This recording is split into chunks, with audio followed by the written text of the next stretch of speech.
So I just want us to put politics aside and let us face the reality. I want us to talk the truth just the way it is.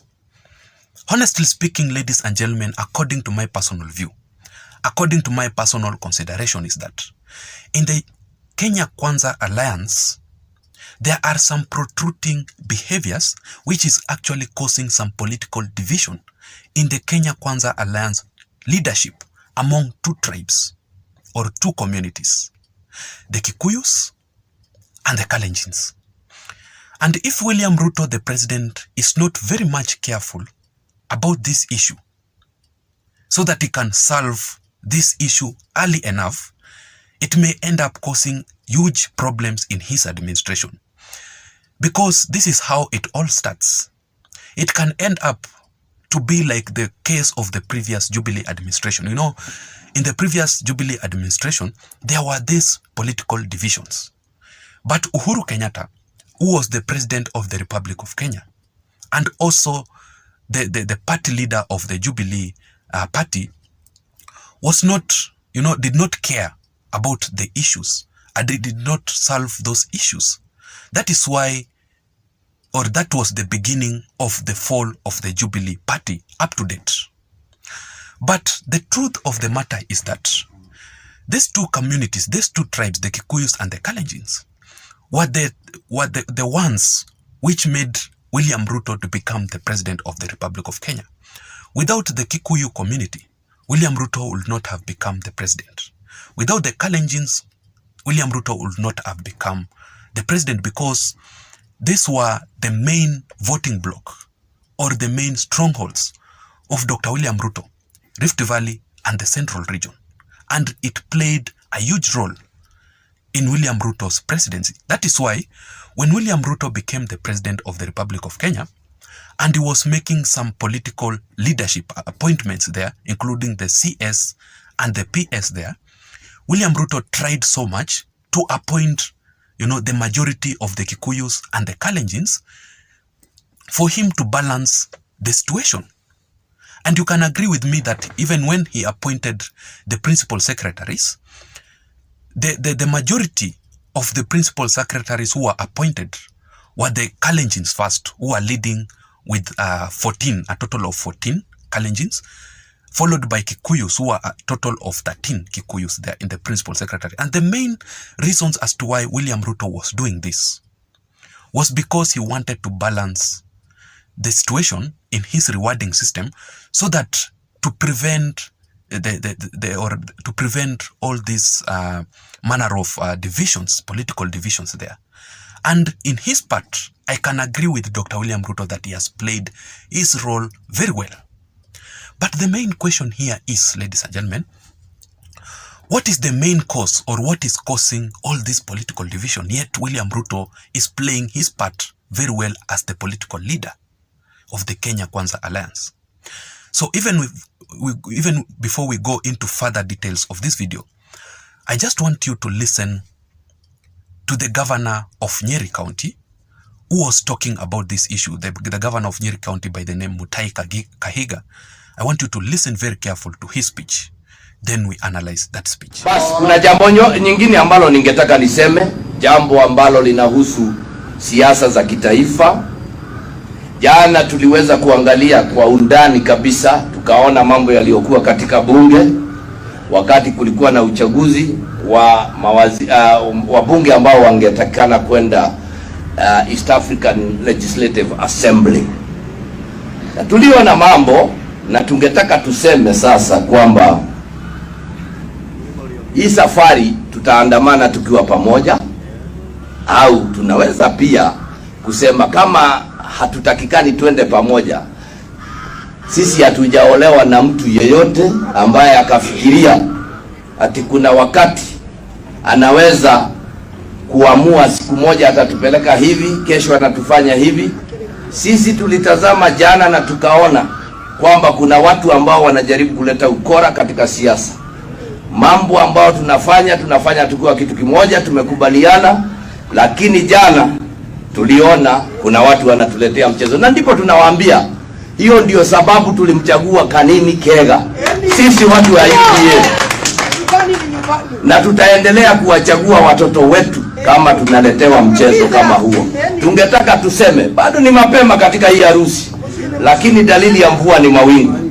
Tukae macho, na tunasema tukiwa hapa Nyeri, nchi ya Maumau, idhuwe tutiaka kwa machuru. Asante sana, Mungu awabariki. Now, that was the speech by the Nyeri Governor Mutahi Kahiga. So, after listening to that speech very careful, whereby Mutahi Kahiga is trying to explain to us, or is trying to express his views on how these divisions started between the Kikuyus and the Kalenjins community. And you can clearly tell that he is addressing to William Ruto as the President of the Republic of Kenya, and also as the Kenya Kwanza Alliance leader. And from what I'm getting from that message is that he's trying, first of all, to explain the political journey, how the UDA started. Then it came up joining hands with other political parties. You know, it's around 18 parties to form the Kenya Kwanza Alliance. So he's telling William Ruto that the same political journey that the Kenya Kwanza Alliance started, they can also proceed with the same political journey. But he is also issuing a stern warning to William Ruto that if the Kikuyu community is not wanted in the Kenya Kwanza Alliance administration, the Kikuyus can decide to choose their own political path. Because he's saying that William Ruto did not marry the Kikuyus. That is the first message that I'm getting from him. The second message which I'm getting from Mutahi Kahiga is telling William Ruto that he cannot choose a political direction for the Kikuyu community.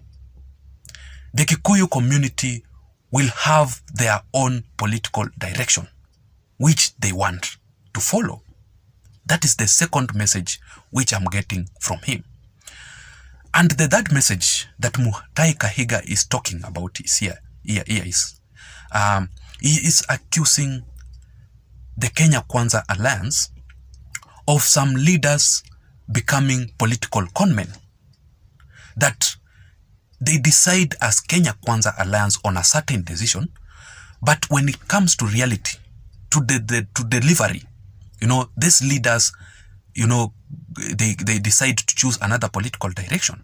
That is another, is accusing the leadership of political conmanship. And the third point which I'm getting is that,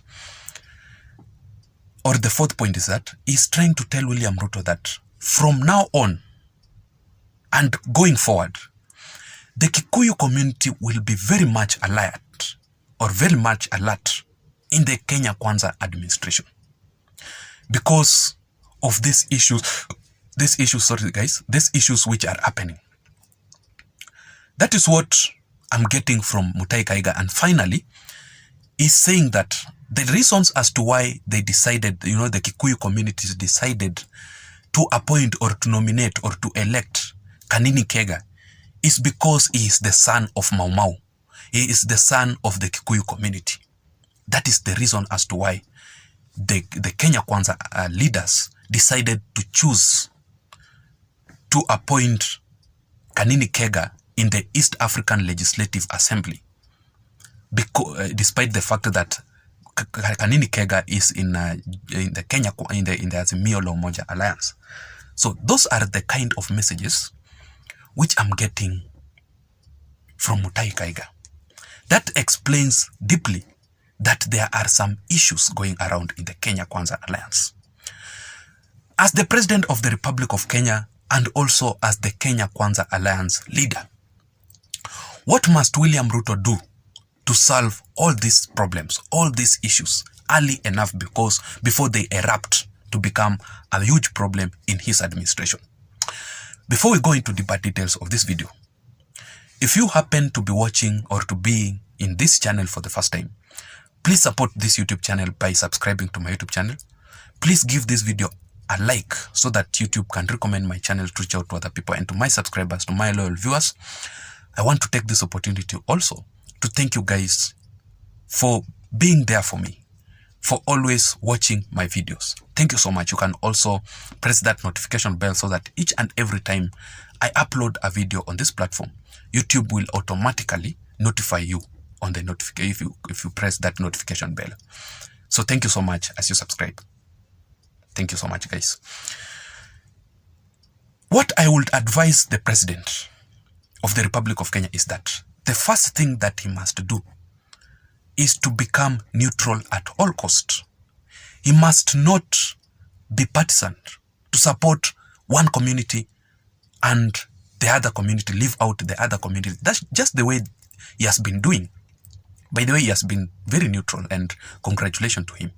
So if he becomes neutral in all these tribes, the Kikuyus, the community, and other communities in his Kenya Kwanza administration, that is the first way that he will use, or the first step that he will use, to solve all these problems. In the previous Jubilee administration, Uhuru Muigai Kenyatta was seemingly being partisan on one side and leaving alone the other side.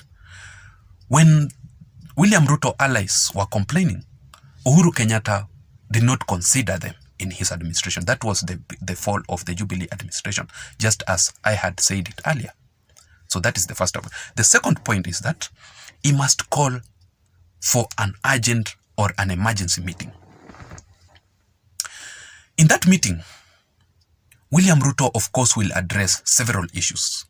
But the main key issue, or the main important thing here, which he must talk about, is how, if there are some disagreements, or he must advise his leaders, that the Kenya Kwanza leaders, that if there must be, or if there are some disagreements in the Kenya Kwanza alliance, then he should train his leaders on how to solve these issues, because these issues happen. It is not that they do not happen. Even in the Azimio la Umoja alliance, these issues are there. But what matters mostly is how these issues are being solved. It is not a good thing to address these issues publicly. The things of the house, the Kenya Kwanza alliance inside, what happens inside the Kenya Kwanza alliance house should not be exposed publicly, anyhowly. There should be a protocol to follow to solve these issues. And at that point, William Ruto should go ahead as the leader to punish those accused of being political conmanship, of the political conmanship. There should, because this is what is causing the division. So as the leader, you must point out these issues and also go ahead and punish the accused. I don't know what you think. Let me hear your thoughts on the comment section below. But we must point out these issues earlier, so that it will be a very bad picture, an embarrassment, if the Kenya Kwanza alliance goes down. Thank you so much, and see you in the next video. Thank you, guys.